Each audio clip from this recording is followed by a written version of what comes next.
Well, I guess we're back to square one. um, Another nighttime video, late night video. Everything's been moved out and changed around. D160's gone. I had that back together in just a couple hours. John Deere was open and they had the part, so I got that all back together and took care of it for the neighbor. Got the 210 back together. I put that O-ring in the shifter and sealed it up and did a couple other things, changed those bushings and everything, got it all back together, and it works good, and it doesn't leak from the transmission anymore, so that's good, and got that all back together. Put that in the shed, and then I swapped places with the 318 here. She's been getting a lot of use. I've been keeping it clean when I can, and cleaning up the air filter and stuff like that. I'm not sure if I showed this in another video, but I did have to replace the idler pulley and the tensioner spring on the mower deck. You can't really see, but the old idler pulley crapped out, so I replaced that. And then just the other day, I installed a set of Predator mulch blades, which are John Deere's cheaper version of Gator blades. You see they have the special teeth on them and everything. It's kind of hard to see that, but they came sharpened and powder coated and everything. And so far, I'm really liking these blades. It cost me less than $50 for all three of them, tax and freight included, and they cut better than the stock blades, and the discharge isn't much better. They don't make as much of a mess, which is great, because with the stock blades I had to keep double cutting on my lawns to get them to cut nice and smooth and not make a mess of the clipping. So this Predator blade saved me a lot of trouble. But I'm just going to make a quick video on the 316 since we have that apart right now. I figured I would wait until school got done to work on this thing because I was expecting it to take a lot of work, but surprisingly I've only got about an hour into this thing tonight. I already had the side panels and the air cleaner off and the hood support.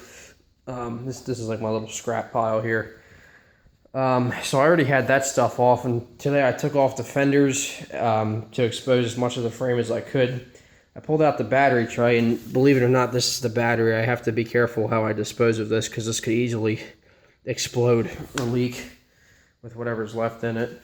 So I have to dispose of that. I pulled the battery tray out, and surprisingly, with just a couple bolts, the dash tower came out. I had to cut some wires, though, because the wiring harness was toast, so I just took the clippers and cut some of the wires and cables, and took a little PV blaster and sprayed it around the inside of the steering wheel, and it popped right off. And the steering shaft has some play inside that column. I'm not sure if it's supposed to be like that, but the steering is going to have to be rebuilt at some point, but that doesn't really bother me. I didn't realize how short the steering shaft actually is. You can see the U-joints there. So I might replace those bushings or whatever if I can. I don't know much about steering. I've never done steering before.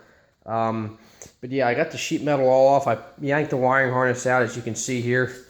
Most of it is toast, obviously. This is what's left of the time delay module, which is a plastic computer box. The entire case melted around it, and this is just the PCB board that was inside of it. Here's what's left of the choke cable, throttle cable, and just other stuff. Here's the hour meter. I'm going to try and find an original working hour meter that has close to the original hours on it, because I'm very picky about keeping track of hours. And then here's some other stuff. Like here's the idler pulley from that D160. Here's the idler pulley from the 46-inch deck, and here's the old tensioner spring. You can see it was starting to get a little worn. And then here's the dash tower. That's going to take a bit of filler to straighten that out and get it all cleaned up, because they did bend it significantly. It's hard to tell though, but once I got the steering wheel off and got the choke cable off, it came out pretty easily. So this is my little scrap metal pile. All this stuff is going to get hauled off the scrap tomorrow. It's only going to be worth a couple bucks, but I'm going to keep the fenders, and even though the seat's toasted, the rest of the seat is in brand new condition. I got that seat cover, and I have the grill. The grill's okay, except the top of it got toasted. So I'm going to keep all that stuff. I'm going to try and clean off the soot from the fire, from the heat. Maybe put a new decal there on the fenders, but the fenders survived, so that's good. And just a couple minutes ago, I pulled the Onan engine out yet again, put it up on the stand. I'm getting used to it. It's a heavy engine, but like I said, I'm getting used to it. So this is going to be like a whole nother thing. I have to tear this flywheel cover off and see what damage was done. I'm going to have to replace the stator and the wires and everything because that all got toasted. I have to replace the voltage regulator. I'm going to put an electric fuel pump on it so it uses less fuel. And the carburetor, like I showed in the last video, you can see, I mean, clearly you can see how that's broke. So that's going to have to get replaced too. So I'll just undo these bolts and take it right off of this intake. And then the dipstick too, I think I'm going to have to replace that too because a lot of the plastic, the cap and everything melted and the plastic got down inside there. It might even got in the crankcase, but I'm not sure. All these tins got screwed up, busted up. I'll see if I can straighten them out, but otherwise I'll just get some extra tins off of another Onan. Here's what's left of the coil. I have to figure out what's holding it in there, but I'll replace that too. I'll flush the crankcase and change the oil a couple times. It just had fresh shell Rotella 15W40 put in it, so and there's a lot of plastic or I mean ashes and stuff like that trapped inside the flywheel cover, so I'm gonna pull that off and probably pull the flywheel off and get as much of it out as I can. But it was easy to pull out. I also pulled the driveshaft out, as you can see here. That was pretty straightforward. Ever since I got this tractor, it's had a leak from the input seal where the drive shaft goes into the transmission pump, and I've known about it for a while. It was causing that big leak on the floor, and that's a pretty common seal to have to replace. So the only way to do it is to take the drive shaft out, and usually the best way to do that is by pulling the engine. So I figured I should replace that seal while I'm at it. And it also looks like this one leaked at one time or another because you can see all the grease and dirt built up on the back. So I'm just going to replace that seal too while I'm at it. So that shouldn't be too hard to do. I have to get the firewall out too. I'm going to replace I'm going to sand this down and clean it up, and then I'm going to put new firewall foam insulation in here because the original firewall foam burned up, obviously. And it's much healthier for these Onan engines to run with the complete thick firewall foam because it really filters what goes into the engine. Like I said before many times over, with these old Onan engines and the way these tractors are designed, the more cooling they get, the cleaner air they get, the better. Everything else looks okay. I mean, I have to vacuum out the frame and everything. There's still a lot of ashes and stuff. A lot of it got down in there. And a lot of the paint just burned off and everything. I'm not too worried about that, though. And luckily, the hydraulics and everything still work fine. I mean, the linkage is okay. Hydrostatic works fine. The linkage still goes forward and reverse. No damage was done back here, so that's good. And the shock absorber for the hydro linkage is okay too. That's not screwed up either. I'm just going to clean it up. I'm not quite sure what the best way is to clean these up after a fire, but I'm going to vacuum everything out. I guess I'll just degrease and pressure wash it. I'm not completely sure. I'll have to figure out a way to do that because I don't want to get water or degreaser in places where it shouldn't be. Not that that's too big of a concern, but just in case. So I'll be going through and replacing things here and there, things that I should have done before but never really thought about it, like the firewall foam and the electric fuel pump and a couple other things. I still have that set of dual brake pedals off of one of Jimmy's parts tractors. They're up in my uncle's shop because we were getting ready to do that swap, and then this whole mess happened. So I figured while I have the fenders off, we'll work on this swap too. It can't be hard to replicate the linkage from a 318 anyway. So yeah, that's pretty much where the 316 stands right now. I just thought I'd make this quick video for those of you guys wondering. Now that school's starting to finish up, I actually got a bit of a head start because I didn't realize how little effort it took to get it all torn apart. But I'll be working on that now that school's finishing up, and I had a lot of people offer me free parts and stuff, which it would be stupid for me to refuse that. So I'm going to have to hit those guys up, and we'll see. I'm not worried about the sheet metal right now. I just need to get the electrical components in, and I have to get the engine cleaned up again. I'm really keeping my fingers crossed that the block isn't warped from the heat because it's an aluminum block engine. If it is, I know where a couple others are for sale. I'll just buy one of those and run it until it needs to be rebuilt. So yeah, I have to tear into this next, but my main concern right now is getting the frame cleaned up, and first thing tomorrow morning, I'm taking all that stuff to the scrapyard. I probably won't even get 20 bucks for it, but you know what? It's better than nothing. And right now I don't have any projects or anything that I could use this extra seal for. So yeah, that's pretty much it. Nothing else really.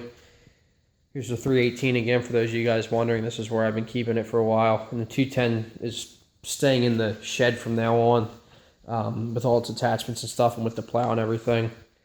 I was looking into getting a bigger tractor to replace this, but after discussing with my dad, because I'm going to be going off to college pretty soon, I won't have any time to, I'll be living 4 hours from home. I won't have any time to run the lawn care business, and my dad doesn't want to have to work on, he's not very mechanically inclined. He doesn't want to have to work on these old tractors all the time.